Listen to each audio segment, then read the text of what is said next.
Hello everyone. Today we are diving into Jetpack Compose's row layout. The row composable allows us to place other composables side by side horizontally. Think of it as a linear container that aligns its children from start to end. Let's jump into Android Studio and see how we can use row. So here we can simply use row like this. Now in this row, let's use three text composables.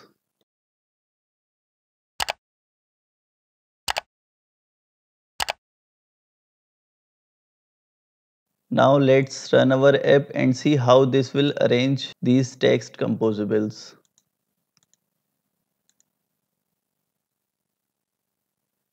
So here we can see it has placed these text composables side by side. Let's see what more options we have. For that, here let's use these brackets, and here first we have this modifier.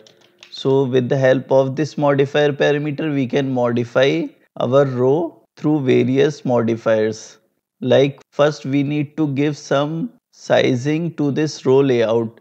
Normally we give relative sizing. So for that, here let's use this modifier and press dot. We have mainly three relative size, like we have this fill max size, so it will take the phone's whole screen, and we have this fill max width, so it will cover the maximum width of phone's screen, and we have this fill max height, so it will cover the maximum height of phone's screen. So for now let's use this fill max size. So with the help of this modifier, this row will take the full size of phone's screen. Now we have other parameters also. We have this parameter called horizontal arrangement. So this parameter helps us in arranging these children's of row layouts. So here let's use this arrangement, and when we press dot, so we can see we have these six options.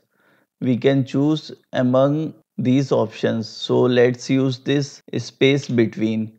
If you want to know how this space between will arrange the children of this row layout, you can press Ctrl Q. So here this documentation will open. So here you can see the visualization of these, and also you can read these text.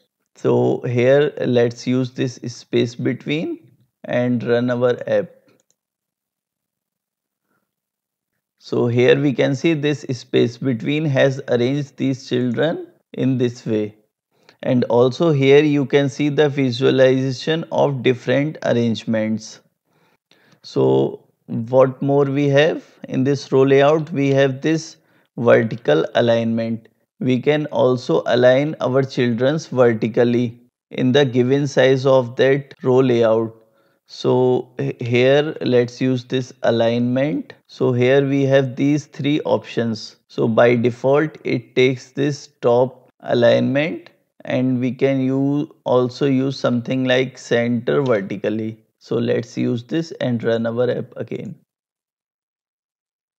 Now we can see this row layout has aligned these children's in the center. And also if we want to align these children's individually, we can also do so. Here I need to align this thanks text in the end. So here I can use this modifier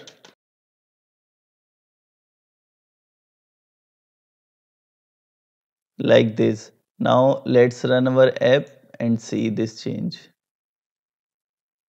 So here we can see this thanks text, it has aligned to the bottom. Now you might be thinking, where have I seen this row layouts in action? Well, let's have a look into our favorite apps. So here we can see in this YouTube app, after the channel name, they have used this row layout.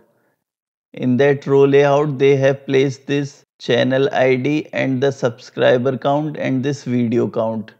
And when we look into our Instagram app, here we can see they have used this row layout in also using these counts, Instagram logo and these post followers and following counts. That's wrap up our tutorial on the row layout in Jetpack Compose. I hope you found it helpful. Don't forget to like, share and subscribe for more Compose goodness.